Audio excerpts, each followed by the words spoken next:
बिस्मिल्लाहिर्रहमानिर्रहीम। ख़ातिन हज़रात, मैं हूँ अख्तर अब्बास और आप सबको मेरा सलाम पहुँचे। ज़िंदगी के बीते सालों में बहुत सी चीज़ें सीखने को मिली। कुछ हमने किताबों से सीखी, कुछ इंसानों से सीखी। मुझे पाकिस्तान के दो जो बड़े नामवर पामिस्ट थे, दोनों से मोहब्बत का ताल्लुक़ रहा। एम मलिक साहब, उनकी माशाल्लाह किताब में उन्होंने मेरे हाथ का प्रिंट भी दिया और पूरा उसके बारे में अपनी प्रेडिक्शन भी दी। दूसरे SM मलिक साहब जो आजकल दुबई में हैं, ये पाकिस्तान के वो माया नाज पामिस्ट हैं कि जो न सिर्फ बड़े बड़े सदूर, वज़ीर आज़म, मिनिस्टर्स, जजेस, ब्यूरोक्रेट सब इनसे हाथ इनको दिखाते भी थे और उनसे फ़ाइल बनवाते थे। ये उस ज़माने में 10,000 रुपये लेते थे। 90s की बात कर रहा हूँ। अच्छा, कुछ चीज़ों पे होता है, आपको बिलीव करें या ना करें, पर चीज़ें फैक्ट होती हैं। 3 इल्म ऐसे हैं जिनके बारे में हमें कुछ ना कुछ इल्म ज़रूर होना चाहिए। लाइक चेहरे का इल्म। रब ने जो चेहरा बनाया है, ये सिर्फ देखने और ख़ूबसूरत लगने के लिए नहीं है, इसके अंदर कुछ इंडिकेटर्स भी होते हैं। इसमें आँखें अलग से इजहार करती हैं, आपके इवन जो होंठ हैं और दहाना, इसका जो साइज़ है वो अलग से इजहार करता है। आपने कभी नोट किया, ये नाक जो है, नाक का जो सुराख है, ये हर इंसान का फ़र्क होता है। कहीं का यहाँ को कटा हुआ होता है, कहीं का लंबा होता है, कहीं का नीचे को होता है, कहीं का छोटा होता है। अगर ये जो फिल्म स्टार्स हैं, ये बेचारी अपना नाक कटवाने और ठीक करवाने के चक्करों में कई दफ़ा अपनी सर्जरी करवाती हैं ताकि नाक सतवां हो जाए, लंबा हो जाए, खूबसूरत हो जाए।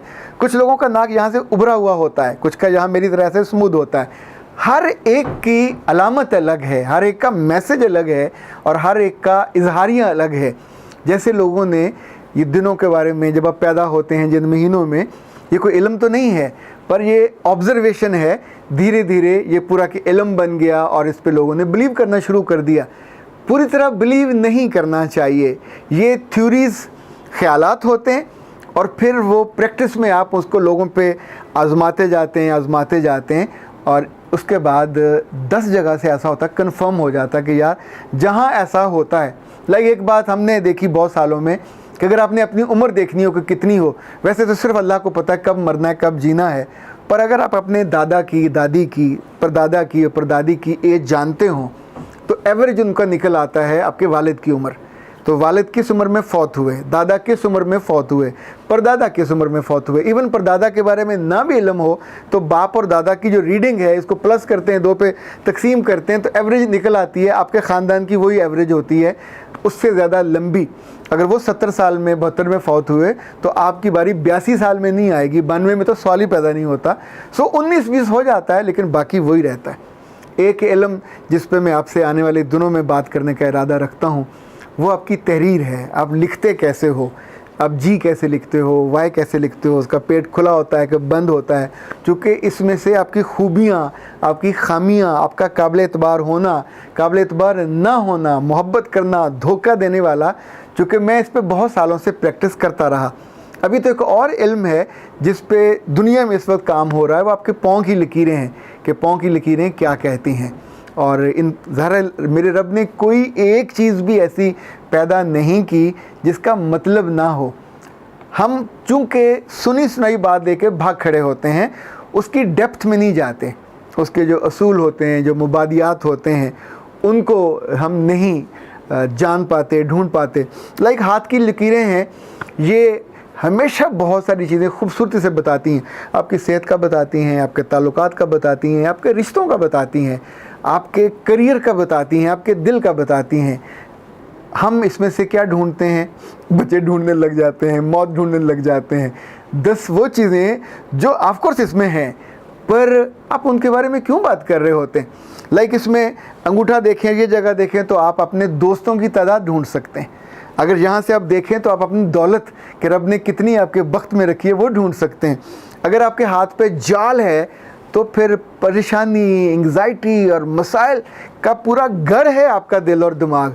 और अगर आपका जो हाथ है फ्लैट है, साफ़ है और उसमें जाल नहीं है, गुंजलक, वो जो छोटी छोटी लाइनें वो नहीं हैं, तो आप बहुत खुशबख्त हैं। आप छोटे छोटे मसाइल को यूं करके फेंकते हैं और सीधी सीधी लाइनें हैं। आपके दिल की लाइन कैसी है, दिमाग की लाइन कैसी है? अच्छा, मैंने अपनी लाइनें अपने आँखों से बदलती देखी हैं।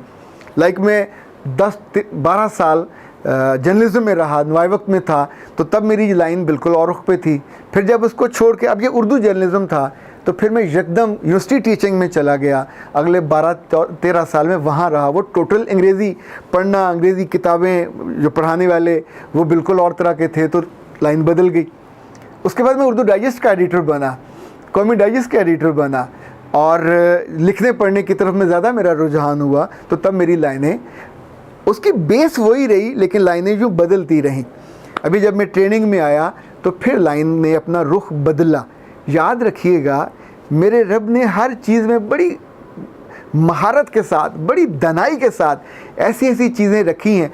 लाइक जिसका माथा चौड़ा होता है, आप कभी नोट कीजिए, जितना माथा चौड़ा होगा, लंबा होगा, उतने उसके वक्त अच्छे होते हैं, उतना वो अक्लमंद होता है, इवन दौलतमंद होता है। गंजे लोगों की मैं बात नहीं कर रहा, चौड़े माथे की बात कर रहा हूँ। अच्छा, कुछ लोगों का माथा छोटा सा होता है, यानी बाल यहाँ तक, बिल्कुल छोटा माथा, छोटे दिल के होते हैं। इनके आमतौर पे अकल के मसाइल भी होते हैं, दिल भी छोटा होता है, ताल्लुकात में भी ख़राबी होती है। जिन लोगों की आंखें बड़ी होती हैं, जिन लोगों की आंखों के रंग फ़र्क होते हैं, लाइक हरी आंखें, हरे रंग की आंखें जिसकी भी होंगी, लड़के या लड़की की, वो बेवफा होगा। जिसकी आंखें ब्लैक होंगी, आमतौर पे वफ़ादार होता है। जिसकी आंखें ब्राउनिश होती हैं, क्रिएटिव होंगे, कंस्ट्रक्टिव होंगे, मोहब्बत करने वाले होंगे, केयरिंग होंगे। मैं भी इसी कैटेगरी में आता हूँ। इस तौर पे याद रखिएगा, कुछ लोगों की आंखें अंदर को धंसी होती हैं, कुछ लोगों की आंखें बाहर की साइड पे होती हैं। इनका डिस्टेंस तक तय करता है कि आप कैसे हो।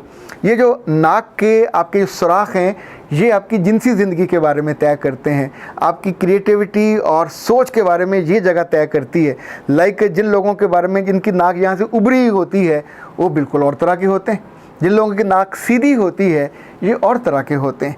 जिन लोगों का ये दहाना बड़ा होता है, यानी मुंह यहाँ तक हुआ, बाज़ इंडियन एक्ट्रेस हैं, अल्लाह माफ़ करे, जब वो हंसती हैं तो मुंह उनका दहाना खुलता है, तकरीबन इतना खुल जाता है।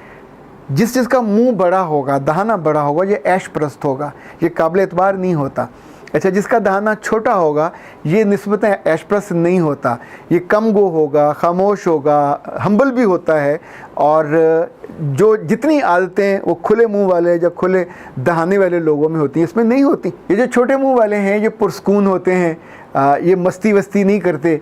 जिन लोगों की आंखें अंदर को धंसी होती हैं, ये निस्बतन पुरस्कून होते हैं। जिनकी आंखें बाहर को हों, ये गुस्से वाले, गुस्सील होते हैं, जल्दी चीज़ों को माइंड करते हैं। ये जो चेहरा है, ये दिल का आईना होता है। अगर इसका आप जान लो और जांच लो, मतलब बहुत दफ़ा आसानी ये होती है कि हम लोगों को पढ़ नहीं पाते, लोगों की आंखें नहीं पढ़ पाते। ये आंख मोहब्बत की आंख है, ये आंख धोखे की आंख है, ये आंख शैतान की आंख है, ये आंख रहमान की आंख है, ये आंख एक भरोसे वाले की भी है, ये आंख एक धोखा देने वाले की भी है।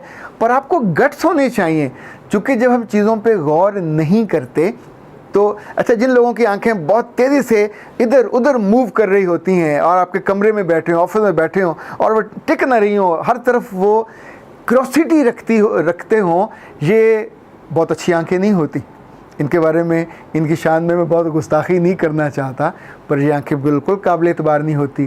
जो सुकून वाली आंखें हों, जिनके अंदर, अच्छा कुछ आंखें होती जो आपके अंदर धंसती चली जाती हैं, आपको स्कैन करती हैं, और सामने अगर औरत का वजूद हो तो उसको स्कैन करेंगी, आपके कपड़ों को, आपके वजूद को, आपके चेहरे को एक लम्हे आप लेते जैसे आपका सिटी स्कैन हो गया। ये आंखें बिल्कुल और तरह के लोग होते हैं। इनके बारे में, इनसे रिश्ता बनाते हुए, इनके करीब जाते हुए 10 दफ़ा एहतियात करनी चाहिए। दुनिया में जितने उलूम हैं, इनको जानने का मतलब अपनी ज़िंदगी को आसान करना होता है, अपने फ़ैसलों को बेहतर करना होता है। आप सोचिए कि नबी सल्लल्लाहु अलैहि वसल्लम जब हाथ मिलाते थे तो उनके हाथ की गर्मजोशी, अब तो हदीस में, बुखारी की हदीस है, मुस्लिम की हदीस है कि आप सल्लल्लाहु अलैहि वसल्लम यहाँ से हाथ मिलाते थे। साइंस अब ये कहती है, और ख़ास तौर पे जब बॉडी लैंग्वेज का जो इल्म है ये कहता है कि व्हेनेवर आप किसी से भी शेक हैंड करते हैं, सलाम लेते हैं, with in 1 second you can make a decision either he is a friend और एनिमी। अगर उसका हाथ ये जगह आपको टच हो गई यूँ, और आपकी उसने ग्रिप, जो गिरफ्त है उसमें मजबूती है, उसमें इस्तेहकाम है, तो ये एक शानदार आदमी है, ये मोहब्बत करने वाला, काबिल भरोसा आदमी है। अगर उसका हाथ चिपचिपा सा है, फ़िश जेली फ़िश जैसा, इस पर ज़िंदगी में कभी भरोसा नहीं किया जा सकता। जितनी गर्मजोशी हाथ में होगी, देखिए आपका जो ईमान है, आपका जो बिलीव है, आपका जो इजहार है, आपका जो लोगों से ताल्लुक़ है, बड़े लोगों से आप हाथ मिलाइए, जो हाथ यहाँ से मिलाएगा, अगर कोई सियासी लीडर तो वो किसी का नहीं होता। और जिससे मिलने के बाद, देखिए जैसे लड़की से मिलने के बाद लोग कहते हैं हाथ को मैंने धोना नहीं है, वो कई दिन उसको लम्स को महसूस करते हैं, कुछ तो मैसेज वहाँ से जाता है।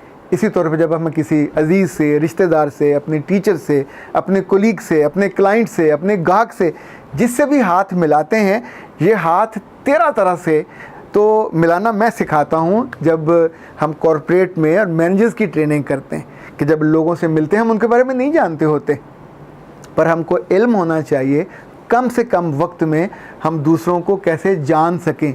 ये शायद 100% पूरा ज़ाब्ता ठीक ना हो, लेकिन 80-87% तक तो ये बिल्कुल ठीक होता है। इवन आप अंदाज़ा कीजिए कि अब तो इंसानों के बारे में जानने की जो साइंस है और ख़ास तौर पर नफ्सियात है, ये पूरे कई अलूम की शाखें हैं जो आपको बताती हैं, सिखाती हैं। मुझे याद है जो मैंने अपनी पहली कंसल्टेंसी की, बैनुल-अक़वामी कंसल्टेंसी FCO के साथ, यानी फ़ॉरेन कॉमनवेल्थ ऑफिस इस्लामाबाद में था, बरतानिया की 3rd सेक्रेटरी उसको हैंडल करती थी। तो तब मैंने जो उस अदारे को ज्वाइन किया, उस प्रोजेक्ट को ज्वाइन किया, वो 1 साल का प्रोजेक्ट था और मैं एंथ्रोपोलॉजी के माहिर के तौर पर गया। एंथ्रोपोलॉजी की जो महारत है, ये इंसानों के, उनके ख़ानदानों के, उनके कबीलों के, उनकी रंगों के, उनकी ज़ातों की महारत है। ये ऐसा इल्म है जो दुनिया भर में ज़ाहिर है इसकी बहुत इंपॉर्टेंस है। इसके माहिरीन HR में होते हैं, इसके माहिरीन फ़ौज में होते हैं, इसके माहिरीन लोगों के, बेस्ट लोगों को मुंतखब करने में काम आते हैं। लोगों की लीडरशिप देखनी हो, लोगों की एबिलिटी देखनी हो, लोगों की क्वालिटी देखनी हो। सो अपने शौक़ में कुछ न कुछ ऐसी चीज़ें ज़रूर रखें कि जो आपको बाकी लोगों से कुछ दर्जे ऊपर ले जाएं, कुछ आपको नया इल्म दें, कुछ आपको ऐसी चीज़ें सिखाएं। देखिए जैसे ख़वातीन हैं जिसको खाना ज़्यादा पकाना आता होता है, ज़्यादा अच्छा पकाना आता है, तो उसका टेस्ट आप उंगलियां चाटते रह जाते हैं। और कुछ जगहों पे दावत में खाना खाने के बाद लिटरली इट हैपन्स कि आप सोचते हैं या अल्लाह मैं किस मुसीबत में पड़ गया, मैं झूठी तारीफ़ करना चाहता हूँ पर किसी एक खाने की नहीं करने को दिल चाहता, चूँकि सारे ही अल्हम्दुलिल्लाह एक से एक बढ़ के बदमज़ा होते हैं। अब पकाने वाली ने तो वक्त भी लगाया, ऑयल भी खर्च किया, अपनी शायद मोहब्बत भी खर्च की होती है, पर उसके पास वो हुनर नहीं होता, वो इल्म नहीं होता। हम ज़िंदगी में बहुत सारी जगहों पे वहाँ मात खा जाते हैं जहाँ हमको मात नहीं खानी चाहिए, क्योंकि हम इंसानों को पहचान नहीं पाते, हम उनकी आवाज़ों को नहीं जान पाते। इवन ये जो रॉन्ग कॉल्स आती हैं, किसी की आवाज़ सुने, आवाज़ नरम होती है, आवाज़ नशीली होती है, आवाज़ के अंदर कशिश होती है, आवाज़ के अंदर एग्रेशन होती है, आवाज़ के अंदर सुलझाव होता है, आवाज़ के अंदर डेप्थ होती है, आवाज़ के अंदर क्रिएटिविटी भी होती है, आवाज़ के अंदर एक बेस की आवाज़ होती है, ग्रैंजर होता है। अच्छा, हर आवाज़ का बंदा अलग से होगा, हर आवाज़ की फटे हुए ढोल जैसी आवाज़ होती है, बहुत ही नफीस और करारी आवाज़ होती है, और खट्टी मीठी भी आवाज़ होती है, नमकीन सी भी आवाज़ होती है।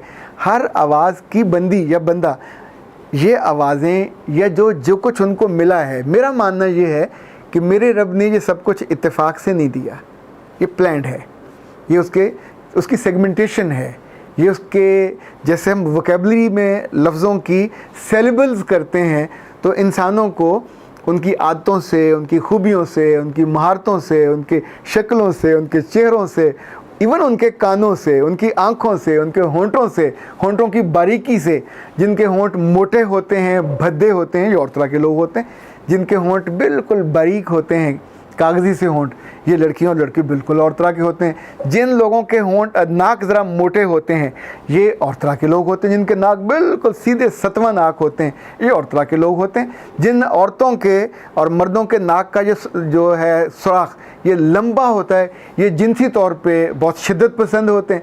जिनका जितना नाक छोटा होता है, ये जो इल्म है ये कहता है कि आम तौर पे उनके अंदर जिनसी रग़बत बहुत कम होती है।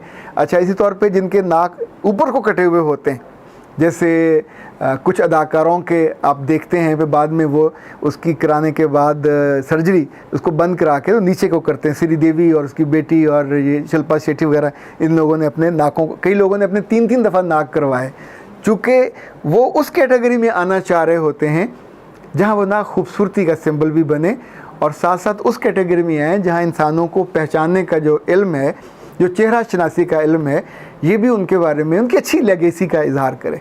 खातिम हज़रात, ये इल्म शुरू हुआ है बहुत दूर तक जाएगा। तो सारी बातें मैं क्यों आपको बताऊं, कुछ काम आपको खुद भी करना चाहिए, ढूंढना चाहिए, पढ़ना चाहिए, जानना चाहिए, जांचना चाहिए, आंकना चाहिए, चैलेंज करना चाहिए, अपनी भी परसेप्शन बनानी चाहिए, अपने आसपास लोगों को देखें आज ज़रा उनके बारे में तज्ज़िया करें और फिर मुझे बताइएगा कि कुछ बातें आपको कितनी सच्ची लगी और कुछ आपके करीब आसपास रियलिटी के करीब हुई, या आपको लगा कि नहीं ये हमारे ख़ानदान में, मेरे दोस्तों में ये सूट नहीं कर रही या फिट नहीं बैठ रही।